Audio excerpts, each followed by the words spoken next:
வணக்கம் ஆதித்யா தொலைக்காட்சி நேயர்கள் அனைவருக்கும் இனிய காலை வணக்கம். நட்சத்திர கணக்கு நிகழ்ச்சி உங்களை அன்புடன் வரவேற்கிறது. இன்றைய தினம் ஆங்கில மாதம் அக்டோபர் 8ஆம் தேதி, தமிழ் மாதம் புரட்டாசி 22, வியாழக்கிழமை, தேய்பிறை சஷ்டி திதி, மிருகசீரிடம் நட்சத்திரம், வரியான் நாமயோகம், வணிஜை கரணம் ஆகிய சுபதினத்தில் முதலில் உங்களுடைய 12 ராசி மற்றும் 27 நட்சத்திரங்களுக்கு உண்டான பலாபலன்களை பார்ப்போம்.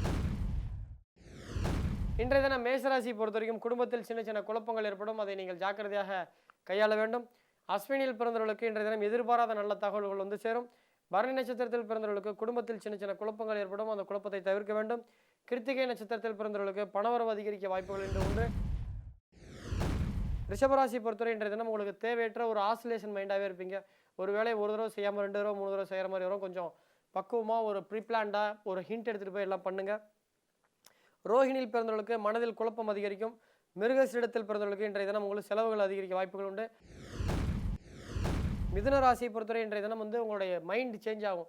இவ்வளோ நாள் நம்ம பண்ணது கரெக்டாக நினச்சிட்டு இருந்த நீங்கள் ஏதோ ஒரு விஷயத்தில் ஏதோ ஒரு நபர் மீது கொஞ்சம் ஒரு மைண்டு சேஞ்ச் ஆகிறதுக்கு வாய்ப்புகள் உண்டு.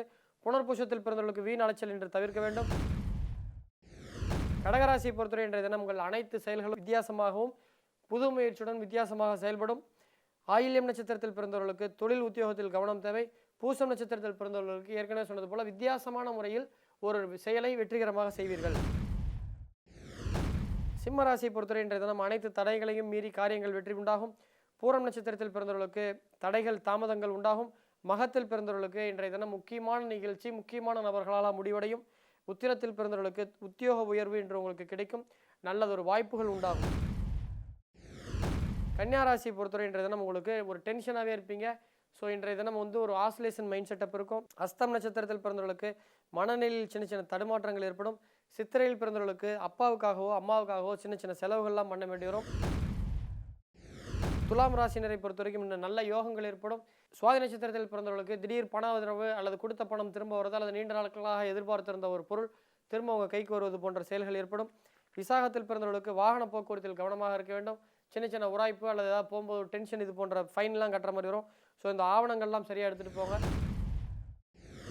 விருச்சிகராசியை பொறுத்தவரை இன்றைய தினம் நண்பர்களால் நன்மை மேன்மையும் உண்டாகும். நன்மைகளும் ஏற்படும். அனுஷத்தில் பிறந்தவர்களுக்கு சக பணியாளர்கள் ஒத்துழைப்பு என்று நன்கு வழங்குவார்கள். அவர்கள் பொருட்டு சில முக்கியமான நீண்ட காலமாக நடைபெறாத காரியங்கள் முடிவித்து வைப்பீர்கள். கேட்டையில் பிறந்தவர்களுக்கு இன்றைய தினம் பிரயாணங்கள் உடல் வசதிகள் ஏற்படும். தனுசு ராசியை பொறுத்தவரை இன்றைய தினம் உங்களுக்கு மன தைரியம் அதிகரிக்கும். புத்துணர்ச்சி தென்பும் அதிகரிக்கும். மூலம் நட்சத்திரத்தில் பிறந்தவர்களுக்கு இன்றைய தினம் உங்களுடைய உழைப்பு வேகம் உத்வேகம் அதிகரிக்கும். பூராடத்தில் பிறந்தவர்களுக்கு கடன் வாங்கக்கூடிய சூழ்நிலைகள் உண்டாகும். மகர ராசியை பொறுத்தவரை இன்றைய தினம் எதிரிகளை நீங்கள் வெல்வீர்கள். சக போட்டியாளர்களை வெற்றி கொண்டு ஒரு செயல்களில் வெற்றிகரமாக முடிப்பீர்கள். உத்திராடத்தில் பிறந்தவர்களுக்கு இன்றைய தினம் வெற்றிகரமான நாளாக இருக்கும். திருவோணத்தில் பிறந்தவர்களுக்கு சிந்தனையில் சின்ன சின்ன தடுமாற்றங்கள் ஏற்படும். கும்பராசியை பொறுத்தவரை இன்றைய தினம் வாகன போக்குவரத்தில் வாகன விஷயங்களில் கவனமாக நீங்கள் இருக்க வேண்டும். அவிட்டத்தில் பிறந்தவர்களுக்கு வெளியூர்களுக்கு சென்று வந்து அதன் மூலமாக வெளியூர் பயணங்கள் நல்ல லாபத்தை கொடுக்கும். சதய நட்சத்திரத்தில் பிறந்தவர்களுக்கு வாகனம் வாங்கக்கூடிய யோகம் உண்டாகும். கும்பராசியில் பிறந்த பூரட்டாதி நட்சத்திரக்காரர்களை பொறுத்த வரைக்கும் அப்பாவுக்கு அம்மாவுக்கு உடல்நிலை கொஞ்சம் பிரச்சனைகள் ஏற்படும். அவர்களுக்காக மருத்துவ செலவுகள் செய்ய வேண்டி வரும். இல்லை சார் எங்கள் அப்பா அம்மா 2 பேருமே இல்லை, எனக்கு வயசு 55 வயசு ஆகுது அப்படின்னா உங்களுடைய மனைவிக்கோ அல்லது உங்களுடைய குழந்தைகளுக்கோ மருத்துவ செலவு செய்ய வேண்டி வரதுக்கான வாய்ப்புகள் உண்டு. மீனராசியை பொறுத்த வரைக்கும் இந்த அண்டைய அயலார் நன்மைகள் உண்டாகும். உத்திரட்டாதியில் பிறந்தவர்களுக்கு நல்ல யோகங்கள் உண்டாகும். ரேவதியில் பிறந்தவர்களுக்கு அலைச்சல் அதிகரிக்கும். நேர்களே இன்றைய தினத்துடைய 12 ராசி பலன்களை பார்த்துவிட்டோம். இன்றைய தினத்துடைய சிறப்புகள் நாம் பார்க்கும் பொழுது இன்றைய தினம் சஷ்டி திதி. ஸோ இன்றைய தினம் சந்திரமானப்படி 21வது நாள் சஷ்டி விரதம் கபிலா சஷ்டி என்று சொல்லக்கூடிய சந்திர சஷ்டி என்று இன்று மதியம் 12 மணிக்கு மேலே நீங்கள் சஷ்டி விரதம் காலையிலிருந்து மதியம் வரை சாப்பிடாமல் இருந்து முருகனை வழிபடுவது ஒரு குழந்தை பாக்கியம் ஏற்படும் வேண்டிக் கொண்டிருப்பவர்களுக்கு நல்ல செய்தியாக அமையலாம். நேரிலே இன்றைய தினத்தினுடைய 12 ராசி பலன்களை பார்த்தோம். தொடர்ந்து நேர்களுடைய கேள்விகளை பார்ப்போம். நேர்களே வணக்கம். இன்றைய முதல் கேள்வியாளர் பெயர் நான் சரஸ்வதி குன்னூரிலிருந்து பேசுகிறேன். வணக்கம் பாலாஜிஹாசன் அவர்களே. எனது மகன் மகேந்திரகுமார். இவன்னு சொல்லக்கூடாதுங்க, இவர்னு எதிர்காலத்தில் சொல்லணும். நம்ம பையனை நாமளே மதிக்கலாம் என்ன அர்த்தம்? என் ஃப்ரெண்ட் ஒருத்தர் இருக்கார். நான் ஸ்கூல் படிக்கும்போது அவங்க வீட்டுக்கு போனால் நாகராஜ் என்ன பண்ணுறான்னு கேட்போம். மிஸ்டர் நாகராஜ் சார் தூங்கிட்டு இருக்காரு, நீங்கள் ஒரு 4 மணிக்கு வாங்கம்பார். தன்னுடைய அப்பா பையனை மிஸ்டர் சார்னு தான் கூப்பிடுவார். ஏடா இந்த காலத்தில் இப்படி இருக்காங்களே, எங்கள் வீட்டிலாம் வாடா போடா அவன் எருமாடு தூங்கிட்டு இருக்கான்னு திட்டுறாங்களே அப்படின்னு நினச்சிட்டு இருந்தேன். நான்லாம் ஸ்கூல் படிக்கும்போது அவன் என்ன அது ஒரு பை த கிராட் கிரேஸாக என்னன்னு தெரில 12th முடிக்கிறாரு. அதே மாதிரி தான் அவங்க வீட்டில் ரொம்ப மரியாதையாக கொடுப்பாங்க. காலேஜ் முடிக்கிறான், அதாவது ஜாக்பாட் மாதிரி ஃபஸ்ட்டு அட்டம்ப்ட்லேயே வந்து ரயில்வேல இன்ஜினியரிங் கிரேடு கிளியர் பண்ணி இப்போ ரயில்வே ஆஃபீஸராக இருக்கார். இப்போ நானே போனால் நாகராஜ் சார் தான் கூப்பிட்றேன் ஆஃபீஸ்க்கு போனால்.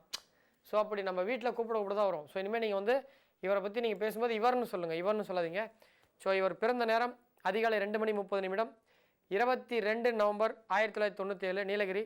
ஸோ அரசாங்க உத்தியோகத்திற்கு வாய்ப்புள்ளதா அல்லது தனியார் உத்தியோகத்திற்கு வாய்ப்புள்ளதா, விவசாயம் ஏலக்காய் செய்யலாமா, தொழில் செய்யலாமா, எது இவருக்கு நோட்டீஸ் பாயிண்ட் நல்ல நிலையான எதிர்காலத்தை தரும். பிஎஸ்சி ஃபிசிக்ஸ் முடித்துவிட்டு அவர் அப்பாவின் மளிகை கடை கவனித்து வருகிறார். அவன் வாழ்க்கையில் பேரும் புகழ் நிம்மதி சந்தோஷம் செல்வம் செல்வாக்கு ஆஹா இது அனைத்தும் பெற மேற்கூறியவர்கள் எவ்வளியை தேர்ந்தெடுக்கலாம் என்று கூறுங்கள் இருக்குங்க. ஸோ அந்த ஜாதகத்துக்குங்க லக்கணாதிபதி, லக்கணத்துக்கு 10ஆம் அதிபதி, 2ஆம் அதிபதி, 6ஆம் அதிபதியில் எதெல்லாம் பலமாக இருக்குன்னு பார்க்கும் பொழுது 6ஆம் பாவத்தில் ஒரு நீச கிரகம் இருக்குது. 2 கூட இவர் 2ஆம் அதிபதி 4ஆம் வீட்டில் இருக்கார். ஸோ இவர் வந்து சொந்தமாக தொழில் பண்ணுறது பரவாயில்லையதாமல் இருக்கும். அப்பா தொழிலை இப்போதைக்கு பார்த்துக்க சொல்லுங்கள். அடிஷ்னலாக வந்து இந்த தொழில் போக மீதி நேரத்தில் ஏதாவது ஒரு கைவினை தொழில் மாதிரி ஏதாவது ஒரு பண்ண சொல்லுங்கள். எதிர்காலத்தில் தொழிலில் நல்லா வருவார். இவருக்கு அரசு உத்தியோகம் கிடைக்கிறதுக்கான வாய்ப்புகள் இல்லை. ஸோ இவர் வந்து விவசாயம் பண்ணால் இவருக்கு வந்து பக்குவம் வராது. ஸோ இவர் கல்யாணத்துக்கு அப்புறம் தான் இவருக்கு பக்குவ நிலை வரும். ஸோ இப்போதைக்கு சொந்த தொழிலையும் கடையும் கவனித்துக்கு வர சொல்லுங்கள். எதிர்காலத்தில் கல்யாணத்துக்கு பிறகு ஏலக்காய் விவசாயங்கள் கூட நீங்கள் பண்ணலாம். அதுதான் இவருக்கு எனக்கு தெரிஞ்ச அறிவுக்கு நல்ல முடிவாக இருக்கும். அடுத்த கேள்வியாளரை சந்திப்போம். நேர்களே, இன்றைய 2வது கேள்வியாளர் பெயர் யமுனா தேவி ஃப்ரம் அரக்கோணம். 6ஆம் தேதி 10வது மாதம் 1989 வெள்ளிக்கிழமை அதிகாலை 2:55 அரக்கோணத்தில் பிறந்திருக்காங்க. கேட்டை நட்சத்திரம் 3ஆம் பாதம், விருச்சிக ராசி, சிம்ம லக்கணம். ஸோ இவங்க என்ன கேள்வி கேட்டிருக்காங்கன்னா, என் ஹஸ்பண்டும் நானும் ஒரே ராசி, நான் கேட்டை நட்சத்திரம், என் ஹஸ்பண்ட் அனுஷம் நட்சத்திரம், நான் எம்எஸ்சி பிஎட் கம்ப்ளீட் பண்ணியிருக்கேன், கவர்மெண்ட் வாய்ப்பு இருக்கா, எங்களுக்கு எப்போ பேபி பிறக்குன்றிருக்கீங்க, இந்த குழந்தை பிறக்குன்ற விஷயம் மட்டும் கொஞ்சம் டீட்டெயிலாக ரொம்ப துல்லியமாக பார்த்தாதாமா. அதாவது ஒரு ஜோதிடம் பார்க்க வருதுன்றது பார்த்தீங்கன்னா, நீங்கள் ஒரு குழப்ப நிலையில் இருப்பீங்க. குழப்ப நிலை அல்லது முடிவெடுக்க முடியாத நிலை, அல்லது 2-3 தடவை முடிவெடுத்து அது சரியாக வருமா, இனிமேட்டு ட்ரை பண்ணலாமான்ட்டு.